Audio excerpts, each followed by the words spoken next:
वसीम रिजवी साहब लाख भी चीखो चिल्लाओ, एक 26 आयत तो क्या 26 हर्फ भी तुम्हारी बस की बात नहीं कि तुम कुरान से निकाल दो। कुरान में टस से मस करने वाला तुमसे भी बड़े बड़े लोग आए। याद रखना, तुमने ललकारा किसको है? तुमने ललकारा किसको है?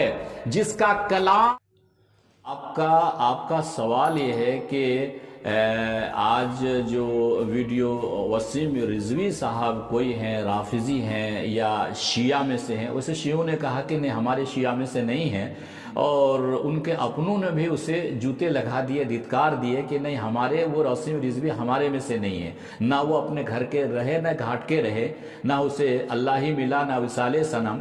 तो इन वसीम रिजवी का ही ऐसा हाल है।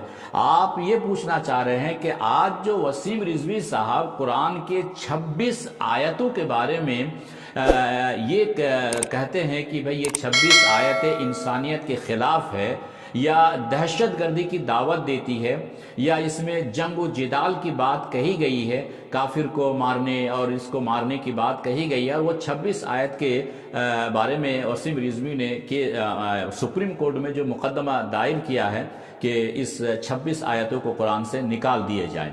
और सवाल आपका यह है कि इस सिलसिले में मुसलमान का रवैया क्या होना चाहिए, मुसलमान की जिम्मेदारी क्या होनी चाहिए, मुसलमान क्या करें? बहुत मुहिम सवाल है, बहुत अच्छा सवाल है।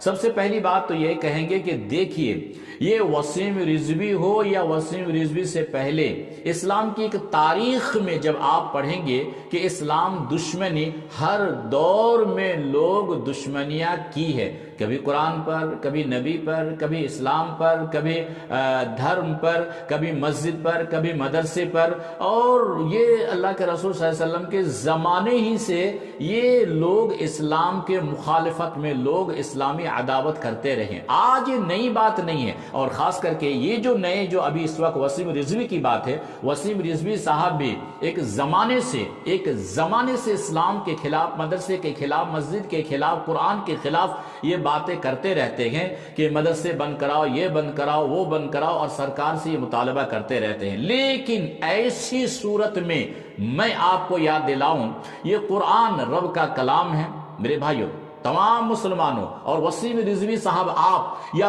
दुनिया के वो इस्लाम अनासिर, इस्लाम दुश्मन लोग, मैं आपसे खुले अंदाज में ये कहना चाहूंगा, रब का पैगाम पहुंचाना चाहूंगा कि रब ने कुरान में कहा, इन्ना नहनु नज़्ज़लना ज़िक्रा व इन्ना लहू लहाफ़िज़ून। ये रब का कलाम है। रब कह रहा है कि कुरान हमने उतारा है और कुरान की हिफाजत की जिम्मेदारी हमारी है। ये रब कह रहा है। अच्छा, कुरान अल्लाह ताला फरमाते हैं ज़ालिकल किताबु ला रैब फीह, इसमें कोई शक नहीं है। वसीम रिजवी साहब लाख भी चीखो चिल्लाओ, एक 26 आयत तो क्या 26 हर्फ भी तुम्हारी बस की बात नहीं कि तुम कुरान से निकाल दो। कुरान में टस से मस करने वाला तुमसे भी बड़े बड़े लोग आए। याद रखना, तुमने ललकारा किसको है?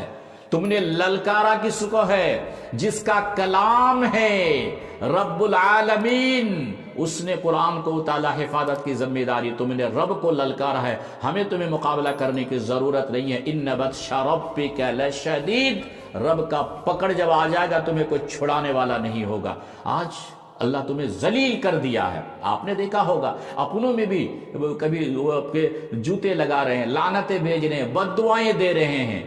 तुम बद्दुआ से बचो। तुम्हें यही सुझाता आखिरी वक्त में? तुमने अबराहा का वाकया नहीं पढ़ा था? मुसलमानों, अबराहा का वाकया मुस्तकिल अल्लाह ताला ने एक सूरे फील के, हाथी वाले के नाम से एक सूरे ही लिख दिया है अल्लाह ताला। और सूरे में अबराहा का वाकया मौजूद है। वो अपना काबा बनाया, खाने काबा बनाया, और असल काबा को तोड़ने चला। तब कोई लश्कर और फौज की जरूरत नहीं थी, अल्लाह ताला ने परिंदों से उसका मुकाबला करवा लिया। यकीन है मुसलमानों के कि कुरान का एक हर्फ भी कोई बदलेगा न बदल सकता है। दुनिया में कोई किसी की ताकत नहीं है, इसकी जिम्मेदारी रब की है। वसीम रिजवी, तुम जलील कितने हो गए, कितने बार तुमने जलील किया। आज तुम्हें अपनों ने भी जूते से खबर लिए, तुम्हें सारे अपने تمہیں نکال دیے کہ نہیں یہ میرا وسیم رضوی مسلمان نہیں ہے، تم پر لعنتیں ہو رب کی، اس لیے تم اس کام سے باز آ جاؤ۔ نمبر 2، مسلمانوں کو کیا کرنا چاہیے؟ مسلمانوں آپ ناراض نہ ہو، آپ کو میں ایک صلاح دینا چاہوں گا کہ کبھی کسی کو گالی گلوچ نہ کرے۔ ہمارا اسلام ہمیں یہ نہیں سکھاتا ہے کہ کسی کو گالی دو، کتا کاٹے تو کتا کو بھی کاٹو، ایسا ہمارا اسلام ہمیں نہیں سکھاتا ہے۔ ہم اللہ سے دعا کرتے رہے کہ اللہ تیرا کلام ہے، قرآن تیرا ہے، حفاظت کی ذمہ داری بھی تیری ہے، اے اللہ یہ تیرا قرآن، تو اس کی حفاظت فرما۔ مسلمانوں میں آپ سے یہ کہنا چاہوں گا بڑی دکھ اور افسوس کے ساتھ کہ آج وسیم رضوی 26 آیتوں کے بارے میں یہ مقدمہ دائر کیا۔ ہم یہ کہتے ہیں کہ جی وسیم رضوی نے قرآن کی توہین کی، اس میں کوئی شک نہیں، کوئی شک نہیں کہ وسیم رضوی نے قرآن کی توہین کی ہے، رب کے ساتھ بغاوت کی ہے، اس میں کوئی شک نہیں۔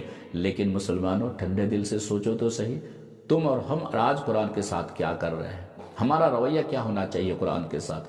کہ اگر وسیم رضوی اگر قرآن کی توہین کر رہا ہے تو ہم مسلمان ہو کر کے قرآن کے ساتھ کیا سلوک کر رہے ہیں؟ ہم مسلمان ہیں، قرآن تو پڑھتے نہیں ہیں، ہم مسلمان ہیں، قرآن تو سمجھتے نہیں ہیں، ہم مسلمان ہیں، قرآن تو ہمارے گھروں سے تلاوت کی آواز آتی نہیں ہے، ہم مسلمان ہیں، قرآن ہم پڑھ کے بھی نہیں دیکھتے۔ آج ہزاروں کی تعداد میں اور بہت سے ایسے فیملی، بہت سے ایسے گھر جو قرآن نہیں پڑھتے۔ اس کا مطلب یہ ہو گیا کہ ہمیں قرآن پر عمل کرنا چاہیے اور مسلمان کو قرآن پڑھنا چاہیے، قرآن پڑھنا چاہیے۔ اللہ سے دعا ہے کہ اللہ تعالی ہم سب کی، اسلام کی اللہ تو حفاظت فرما، مسلمانوں کی حفاظت فرما۔